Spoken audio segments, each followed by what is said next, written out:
She threw the stool before she even knew she had lifted it. It left her hands with a force that shocked her own body, spinning through the air toward the television where the man was still smiling. The impact exploded across the room. Glass burst outward like sudden rain. The screen collapsed forward, shattering against the tiled floor with a violent crack that seemed to split the walls open. The smiling face vanished into jagged darkness. Adana froze. Her breath tore in and out of her chest. Silence crashed down. Behind her, Chaik's voice arrived slowly, disbelieving. Adana, what did you just do? She did not answer. Her eyes stayed fixed on the broken television, on the fragments of image still flickering weakly among shards of glass. The man's face, Victor's face, lay twisted in fractured pieces, his calm eyes sliced by cracks. Her throat burned. He won't talk again, she whispered hoarsely. Chaik stared at her. Who won't? He won't lie again. Understanding did not come to him yet. Only shock. A loud pounding struck the front door. Adana! Chaik! What happened? Mama Ifunanya's voice carried panic through the wood. Neither moved. Adana's hands began to tremble, the tremor traveling up her arms into her shoulders. She looked down at her palms as if expecting to see blood instead of dust and tiny glass cuts. I didn't mean. Her voice broke. I didn't. Chaik stepped toward her carefully, like approaching someone standing on a cliff edge. Ada, it's just a TV. She shook her head slowly, eyes still on the wreckage. No. The word came out hollow. It wasn't just TV. Another knock thundered. Open this door. Chaik forced himself to move, stepping around the shattered screen to answer. Mama Ifunanya burst in, wrapper tied hurriedly, eyes wide. Jesus! What happened here? Her gaze flew from the broken television to Adana's rigid figure. Did it fall? Did it shock? Are you people all right? Chaik swallowed. It fell. Mama Ifunanya frowned. Fell how? TVs don't just fall. Adana finally turned, face pale, eyes swollen and bright. I threw it, she said quietly. The room held its breath. Mama Ifunanya blinked. You threw the TV? No, Adana whispered. I threw the stool. Silence again. Mama Ifunanya stared, searching her face, sensing something deeper than anger. Why? She asked gently now. Adana's lips parted. No answer came, because the truth sounded impossible even to her. She had not thrown wood at plastic and wires. She had thrown years at a face. She had thrown memory. She had thrown doubt. She had thrown the ghost of a man who had once dismantled her mind piece by piece with the same calm smile that had just flickered on her screen. Her knees weakened suddenly. Chaik caught her before she sank, guiding her to the couch. She folded into herself, arms wrapped tight around her stomach, rocking once. I wasn't fighting him, she murmured. Chaik crouched before her. Who? Her eyes lifted slowly, lost and wounded. I was fighting before. The words barely existed in air. Mama Ifunanya said nothing more. She simply moved to the kitchen, returning with water, placing it silently in Adana's shaking hands. The broken screen lay between them all like a body, and in that wreckage, something long buried had finally torn open. This was not how anyone in the compound knew Adana. They knew her loud, yes. Emotional, yes. Quick to argue, yes. But this shaking, hollowed woman was new. Because before Victor appeared on her television months earlier, Adana's intensity had always been alive, not haunted. She argued in markets because she believed fairness mattered. She challenged taxi drivers because she hated bullying. She defended strangers because injustice irritated her skin. Chaik used to joke she carried a courtroom inside her chest. You cross her, he would laugh to friends. She will prosecute you with evidence and closing statement. She would sweat his arm. Because people behave anyhow. And you are the ministry of behavior. Yes, she'd declare proudly. Their marriage thrived on that fire. She was thunder. He was river. She erupted, he steadied. When they met years earlier at a roadside restaurant, she had scolded a waiter for bringing wrong food with such passionate clarity that the entire place listened. Chaik had watched her then with stunned fascination. Not fear. Not embarrassment. Admiration. Afterward he had told her, you fight for small things like they are big things. She had shrugged. Small disrespect becomes big disrespect. He had known then he would marry her. Because she did not swallow silence. Because she did not pretend peace. Because she burned honestly. For years nothing threatened that balance. Until lockdown boredom placed a remote in her restless hand and chance brought Victor onto her screen. At first he was just another fictional husband in another evening drama. Charming. Attentive. Wrong. She commented lightly while cooking. This one will cheat soon. Chaik laughed from the couch. How do you know? Look at his eyes. Eyes can show cheating. Yes. Minutes later Victor flirted with another woman on screen. Adana screamed triumphantly. You see. It was funny then. She mimicked his tone. Mocked his excuses. Predicted his lies. Chaik teased her back. They laughed. But something subtle shifted the night Victor denied wrongdoing to his wife Mara with that gentle voice. You're imagining things, Victor said softly. Adana stopped breathing. The spoon fell from her hand into the pot. Chaik noticed immediately. Ada. She did not blink. On-screen Victor continued calmly. You're too sensitive. Adana whispered, barely audible. They always say that. Who? Chaik asked. She did not answer. From that moment the show stopped being entertainment. It became recognition. Victor's patterns felt familiar in her bones. The calm denial. The patient explanations. The slight wounded look when accused. Each episode stirred discomfort she could not name. She began watching more closely. Then intensely. Then personally. She spoke to Victor as if he could hear. You think she is foolish? Delete again, we saw. Explain again, same script. Chaik still laughed at first. You and this TV man, he joked. But her voice no longer carried playfulness. It carried accusation. Her breathing changed during episodes. Her shoulders tightened. Her eyes sharpened with vigilance. She sat forward like someone witnessing crime. He began to feel uneasy. Because she was not watching story. She was reliving something unnamed. The overlap reached him slowly. One morning after an episode she asked while pouring tea. If a man cheats but hides well, how can a wife know? He smiled lightly. Why this question? Answer. I don't know. Trust. Her mouth tightened. Trust is how they operate. He frowned. Who? Men. He laughed softly. Not all men. All start same, she said. He noticed then how intently she studied his face. Not lovingly. Examining. Comparing. The first crack in their marriage did not come from betrayal. It came from resemblance, imagined but powerful. And Victor's face became the mirror she held up to Chaik without realizing. That was the beginning. The end was the night he arrived home late while Victor apologized on screen. But that would come. For now, she sat shaking beside the corpse of the television she had destroyed, while the past she had buried clawed fully into present. Chaik sat close, voice low. Ada, talk to me. She stared at her hands. Tiny cuts glittered with blood. He said I imagined, she whispered. Chaik stilled. Who? Her eyes lifted slowly.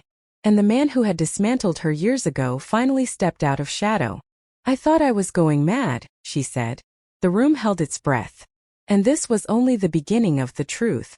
She did not look at Chaik as she spoke. Her gaze stayed on the broken television as if it were still capable of answering her. I thought I was going mad, she repeated, voice thin and raw. Because he was so calm. Chaik's chest tightened. He lowered himself onto the couch beside her but did not touch her yet, sensing the fragility of this opening. What did he do? He asked softly. Adana swallowed. Her throat worked painfully before words came. He never shouted, she said. Not once. Even when I cried, even when I accused, he would just look at me like I was mistaken. Her fingers curled into her wrapper. He would say, Adana, you're tired. You're imagining. Rest. Chaik felt anger stir under his ribs. He cheated, she went on, voice gaining tremor. I saw messages. I heard calls. Women. Names. But when I confronted him, he would explain everything gently, patiently, until my evidence sounded foolish even to me. She laughed once, broken. I started apologizing. Chaik's jaw clenched. You apologized? Yes, she whispered. I would say sorry for doubting him. Sorry for accusing. Sorry for being insecure. Tears slid down her face unchecked. He trained me to distrust myself, she said. Not him. Myself. Silence swelled in the room. Chaik reached then very slowly taking her hand. She did not pull away. How did it end? He asked. Her shoulders sagged. I found proof I could not deny. Hotel receipt in his pocket. Same day he told me he was with his brother. Her lips trembled. I showed him. And he still denied, she said hollowly. Said the receipt was planted. Said someone was trying to break us. Said I wanted to believe lies. Chaik closed his eyes briefly, fury rising. I almost believed him, she whispered. Even with the receipt in my hand, I almost believed him. Her voice cracked open. That is how far he bent my mind. Chaik squeezed her fingers gently. But you left. She nodded slowly. Yes. My sister came. She saw everything. She dragged me out. She exhaled shakily. I thought I healed. He studied her face. But you buried it. Yes. Her eyes shifted to the shattered TV again. Then Victor came. Chaik followed her gaze to the broken glass. And he spoke the same way, she said. Same tone. Same patience. Same wounded smile. Her body shuddered. Every time he said, "You're imagining," my chest closed. Every time he comforted after lying, I felt sick. But I didn't understand why. Chaik whispered, "Until tonight." She nodded once. Until tonight. A tear fell onto her cut knuckles. I wasn't fighting Victor, she said. I was fighting him. The truth hung heavy and undeniable between them. Chaik moved closer then, pulling her gently against his chest. She collapsed into him, sobbing with a depth he had never seen before. I'm sorry, she gasped. I accused you in my head, compared you, watched you, questioned you. For something you never did. He held her tighter. Ada, look at me. She lifted her wet face. I am not him, he said quietly. I know, she cried. I know. But my body didn't know. My memory didn't know. It kept warning me. He brushed her hair back. You were scared. I was trapped again, she whispered. Every episode felt like going back. Her breathing hitched. And tonight when you came late, and he came late, and you both spoke softly, it overlapped. I couldn't separate. Chaik exhaled slowly. I understand. She shook her head. No. It is madness. It is trauma, he corrected gently. The word settled. Trauma. She repeated it faintly. Trauma. For years she had avoided that word, preferring phrases like bad relationship or mistake. But this felt larger. This felt like injury. Her shoulders loosened slightly as the recognition landed. I am damaged, she whispered. Chaik lifted her chin firmly. No. You were damaged. Tonight you saw it. Her lips trembled. I broke our TV. We can buy another. I broke more than TV, she said. I brought old ghosts into our house. He shook his head. They were already inside you, not inside us. That distinction mattered. She breathed in slowly, deeply for the first time since the crash. Outside, night sounds resumed in the compound. A generator hummed. A distant child laughed. Life continued beyond broken screens and buried wounds. But inside the room, something irreversible had shifted. She leaned against him, exhausted. I am so tired. I know. I thought I was healed. You were surviving. Her eyes closed. What if I still see him sometimes? Then we face him together, Chaik said. The certainty in his voice steadied her more than any denial ever could. She slept eventually, head in his lap, while he sat awake beside the covered wreckage of the television that had unknowingly become a doorway into her past. Morning light revealed damage fully. Glass fragments scattered across tiles like frozen tears. The stand bent. Wires exposed. Adana stood barefoot at the doorway, staring. Shame flushed through her. I did this, she murmured. Chaik came beside her. Yes. She winced at the simplicity. I lost control. You reached breaking. She folded her arms tightly. Neighbors will talk. Neighbors always talk. She gave a weak breath of almost laughter. Mama Ifunanya's voice soon confirmed his prediction. My dear, are you okay today? Adana nodded awkwardly. Yes, Mama. You people frightened me yesterday. I'm sorry. Mama Ifeanyi studied her face carefully. Sometimes old pain hides quietly until something touches it. Adana blinked. You think so? Mama Ifeanyi nodded slowly. I also once reacted to something small like it was big. Later I knew it was not small at all. Adana swallowed. Yes. The older woman squeezed her shoulder gently and left without probing further. Adana watched her go, humbled by unexpected understanding. That afternoon the repairman arrived, lifting the cloth, whistling low. Madam, this one is gone. I know, Adana said softly. Panel shattered. Not worth repair. How much replacement? He named a price heavy enough to tighten her stomach.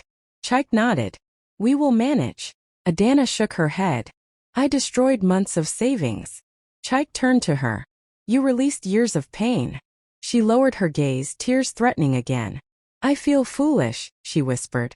He shook his head. You feel exposed. That was truer. Without the television, evenings stretched strange and empty. At 7 o'clock her body still anticipated the show's music. Her hands still reached unconsciously for a remote that no longer existed. The absence revealed how deeply ritual had rooted. She paced restlessly those first nights. Chaik watched gently. You miss it. She groaned. I miss fighting. He smiled slightly. You miss confronting. She sank onto the couch. Without it, my mind still plays scenes. What scenes? His face, she said quietly. Both of them. Chaik sat beside her. Talk when it comes. She nodded. They began speaking often in those TV-less evenings. She told more. Small memories she had buried. How her former fiancé used to correct her version of events calmly. How he rewrote conversations until she doubted memory. How she learned to silence herself to avoid conflict. Each telling loosened knots. Chaik listened without interruption, anger contained but visible. You were psychologically abused, he said one night. The phrase startled her. Abused? Yes. She sat with that word long. It explained much. It validated pain she had minimized. It reframed her reaction not as weakness but injury. Relief and grief mingled. I thought I was just dramatic, she said. No, he answered.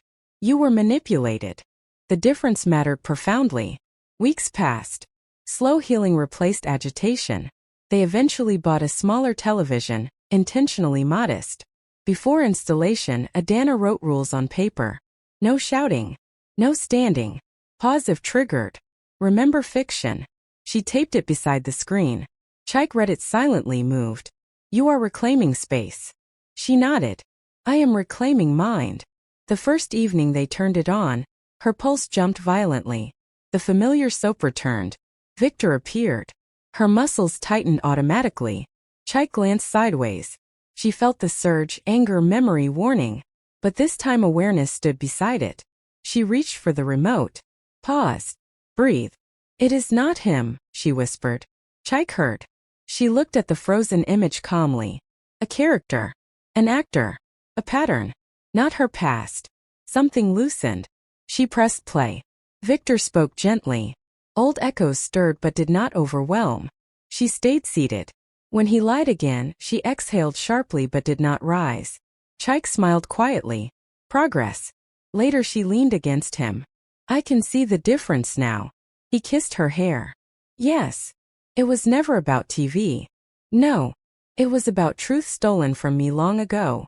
He squeezed her hand. You took it back. Tears filled her eyes again, softer now. I am grateful you stayed patient while I compared you in my head. He shrugged lightly. You were protecting yourself. I was hurting you. You were hurting. That grace deepened her healing more than any apology could. Months later the show still aired. Victor still lied. But Adana watched differently. Sometimes she paused and shook her head with sad recognition. Sometimes she changed channel entirely. Sometimes she turned TV off and spoke instead. The stool remained repaired and back in place. A silent reminder. The scar on her knuckles faded. The scar in memory softened. One evening she turned to Chaik and said quietly, If I ever start fighting invisible enemies again, remind me they are echoes. He nodded. I will. Peace settled where agitation once lived. She remained passionate, expressive, alive. But now anchored in present, not haunted by past. And the woman who once fought the screen had finally stopped fighting shadows. If this story stirred something in you, if you have ever reacted strongly to something small and later realized it touched something old, know this. Our minds remember what we bury. Healing begins when we name it. If this journey spoke to you, share your thoughts in the comments, like the video so more people can find it, and subscribe for more deeply human stories that explore the hidden corners of the heart. Your support helps these stories reach those who need them most.